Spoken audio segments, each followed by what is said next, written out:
हा भव्य असा पुस्तक महोत्सव आयोजित करणारे नॅशनल बुक ट्रस्ट तसेच गोवा सरकार, लोकमान्य कल्चरल फाउंडेशन आणि इतर सहयोगी संस्था या सगळ्यांचे सर्वप्रथम मी मनापासून आभार मानतो.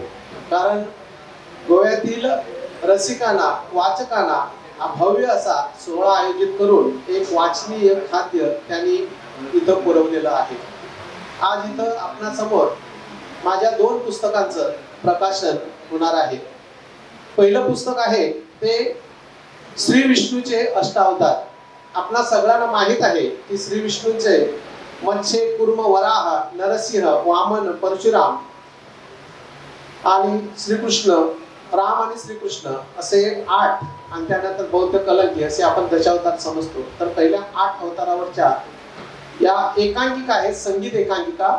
त्याबद्दल सविस्तरपणे चंद्रकांत गावस हे आपणाशी संवाद साधणार आहेत. तर गोव्यामध्ये सरकारने संगीत शिक्षक शाळांमध्ये नेमलेले आहेत. त्यांच्या मागणीनुसार शाळातील मुलांना बसवण्यासाठी म्हणा किंवा सादर करण्यासाठी सोयीचे व्हावे आणि त्याचबरोबर भारतीय संस्कृती, भारतीय इतिहास, पुरातन परंपरा यांची माहिती लोकांपर्यंत पोहोचावी यासाठी मी हा एकांकिका संग्रह निवेदक आले नाही, त्यामुळे अचानक येऊन सुद्धा छान सूत्र निवेदन त्या करतात हे आम्हाला माहित होतं. त्यामुळे त्यांना बोलावलं आणि त्या लगेच आल्या. त्याबद्दल त्यांचेही इथं स्वागत. धन्यवाद. वेगवेगळ्या प्रकारची त्यांची नाटकं आहेत. ऐतिहासिक आहे, सामाजिक आहे.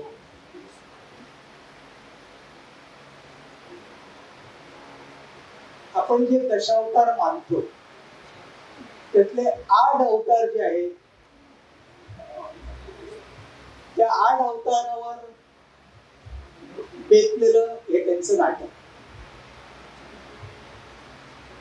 आपण ज्यावेळी दशावतार म्हणतो, खर तर दशावतार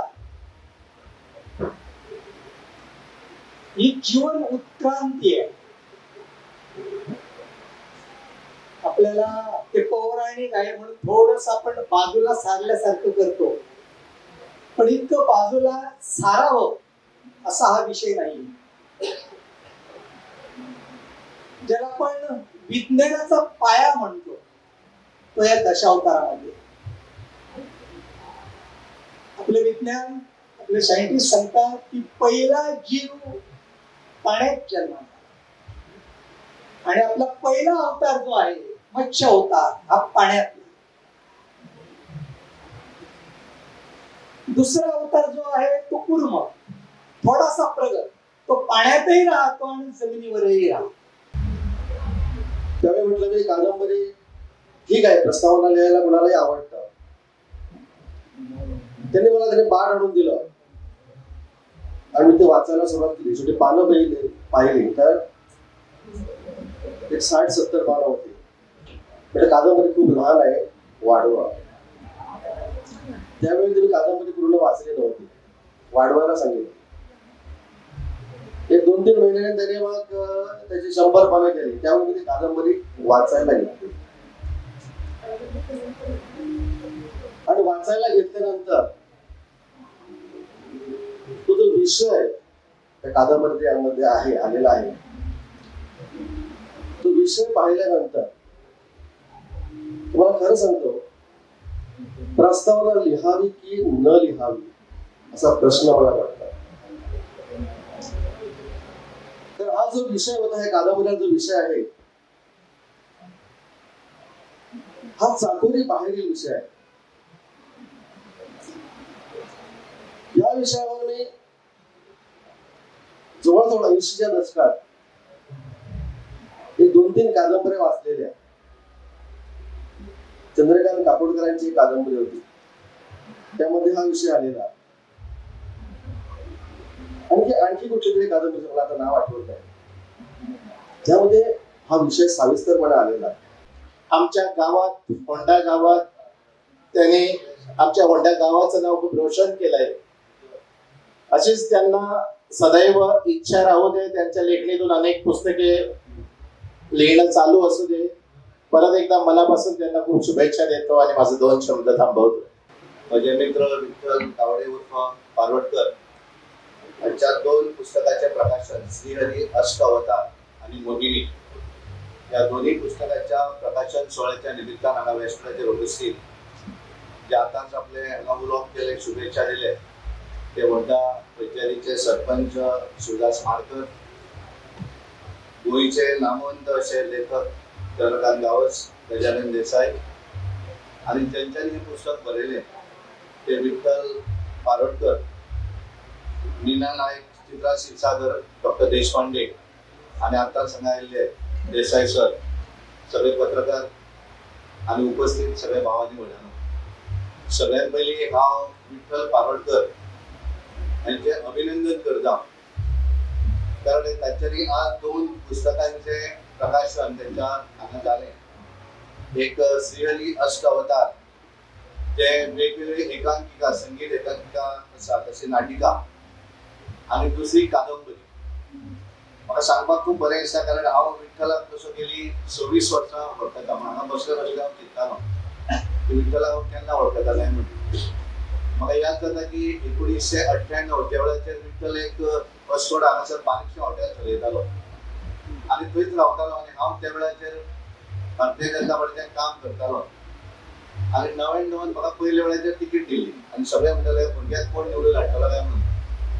आनी त्या वेळार म्हाका दिसता म्हज्या संदर्भात बरे बरोवपी एखादो जर कोण पत्रकार आसा त्या वेळाचो विठ्ठल म्हळ्यार त्या वेळार आमकां कोण वळखय नासले आनी कोण लागीं धरनासले।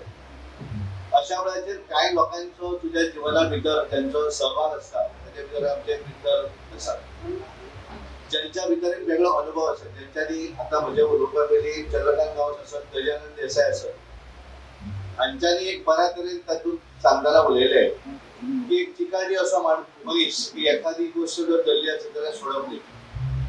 म्हणजे पत्रकारिता करता आसतना वेगवेगळ्या हातूंतल्यान स्वता कवी आसत, नाट्य कलाकार बऱ्या तरेन आसत, बऱ्या तरेन नाट्य लेखक आसत, कादंबरी लेखक आसत, असे विविध असे वेगवेगळे रोल जे आसा हे रोल करणारो विठ्ठल। आणि आम्ही मानतात की पत्रकार जो आसा सदोदीत एक समाजाक एक दिशा दाखयता आणि हांव खूब जाणांक म्हणटा की पत्रकारान एखादें जर क्रिटिसिजम जर राजकारणी जर केलें जाल्यार आमी तें केन्नाच वायट धरप ना कारण ती एक दिशा दाखयतात।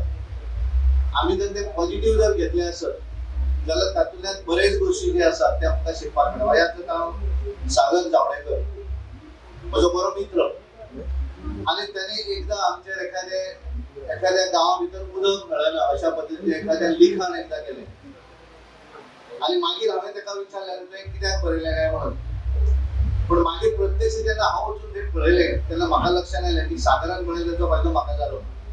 आनी जे लेखक आसत किंवा एखादो पत्रकार जो आसा तो एक वेगळी दिशा जी आसा ती समाजाक दिता, राजकारण्यांक दिता, समाज सेवकाकूय दिता आनी त्या एक वेगळेपण जे आसा म्हणजे कादंबरी बरोवप आसत, नाटक बरोवप आसत किंवा एखादे पुस्तक बरोवप आसत कित्याच्या संदर्भात हे विषय ज्या वेळार गजानन सांगतालो की आमी फॅमिलीक भितरल्यान सहकार्य आसचें पडटा। हांवें बरें तरी ठरयलें की म्हाका खूब गोश्टी करपाक जाय तातूंत फॅमिलीचें सहकार्य जर मेळून आसत जाल्यार ती गोश्ट शक्य जायना। आनी म्हणून ज्या वेळाचेर विठ्ठल उलयता आसतना आपल्या त्या वेळाचेर तांच्यांनी हांगासर सगळें स्वागत केलें आनी प्रस्तावना दवरता आसतना तांच्यांनी सांगलें की आपल्याक म्हज्या बायलेचें सहकार्य इम्पॉर्टंट आसा आनी म्हज्या फॅमिलीच्या भितर कारण तेणें तितलें हांव बरयता आसतना बाकीच्या घरांतल्यो गोश्टी ज्यो आसा त्यो स्वताची मॅनेज करपाक शकले आनी म्हणून पत्रकारिता हे करता आसतना सुद्दां वेगवेगळ्यो कादंबरीचें लेखन आसत, एखादें नाटक बरोवपाचें आसत किंवा एखादी एकांकिका बरोवपाची आसत, ह्या सगळ्या हातूंतल्यान म्हज्या फॅमिलीचें हें तितलेंच महत्वाचें योगदान आसा हें तांच्यांनी हांगा नमूद केलें। कारण तेंचें जर योगदान आपल्याक मेळून आसत, तेंचें सहकार्य जर नासत जाल्यार ही गोश्ट आसना आनी ती प्रत्येकाक लागू आसता। मागीर तो राजकारण करता आसतना आसत, समाजकारण करतना आसत किंवा बाकीचे गोश्टी आसत, एखादें प्रोफेशनल बरें वयता आसतना आसत, हे सगळें जर करतलो आसत जाल्यार फॅमिलीचें कंट्रिब्युशन तितलें आसता। तें नांव तेंचें नांव येना पूण खूब बरें दिसलें की विठ्ठलान तिचें नांव हांगा घेतलें कारण बऱ्याचदा विठ्ठल पारोडकर हेणें केल्लें कार्य दिसता पण ताच्या फाटल्यान तेच्या फॅमिलीचें जें सहकार्य आसा तें तितलेंच नमूद करप हें तितलेंच म्हत्वाचें आसा। आनी म्हणून हांव विठ्ठलाक अभिनंदन करता कारण तांच्यांनी एक वेगळ्या पद्दतीन कारण सगळेच गुण जे आसा ते सगळे गुण एकाच मनशा भितर येवंक शकना पण एखाद्याची एक वेगळे म्हण जे आसा त्याच्या भितर एखादो लेखक आसा तो विठ्ठलाचे सगळे गुण जे आसा हे भितर येतात. स्वतः लेखक आसात, बऱ्या तरेचे पत्रकारय आसात, हे करता आसतना कादंबरीचें लेखन करप, कविताचें लेखन करप आसत, एखाद्या नाटका भितर डायरेक्शनूय दिवप. म्हणजे आमी पळयतात की हे सगळे बरोवप इजी आसा, पण बरयल्लें जें आसा हे डायरेक्शन रुपान एखादें डायरेक्शन दिवप एखाद्या नाटकाक हे सुद्दां काम भितर सदरीत करत आसतात. आणि हे सगळे करता आसतना पयशांची अपेक्षा आसना. पण आमी पळयतात की एखादो कलाकार जो आसा या कलाकारा बरोबर भरपूर पयशे आसता अशें ना, पूण ताका नांव आसता. एखादो लेखक जो आसा त्या लेखकाचें नांव आसता, खूब लोक ताका वाचतात, वळखतात. त्या लेखका कडेन भरपूर पयशे आसता अशें ना, पण एक ताका समाधान आसा. आपण जे कितें बरयता ती गोष्ट लोकां समोर येता आनी लोक त्याची वाहवा करतात. हे समाधान आनी सूख जे आसा ते आनी खंय मेळना. आणि म्हणून या सगळ्या हातूंतल्यान जर आमी पळयलें आसत की होंडा रावन डेली पणजी हांगा अप एंड डावन करप आणि हे सगळे करता आसतना हांगा येतकच आपली पत्रकारिता व्यवस्थित करप, हे करता आसतना सगळ्या बरोबर तो संबंध दवरप आणि हे सगळे आसून सुद्धा जो वेळ मेळटा तातूंतल्यान वेळ काढून सुद्धा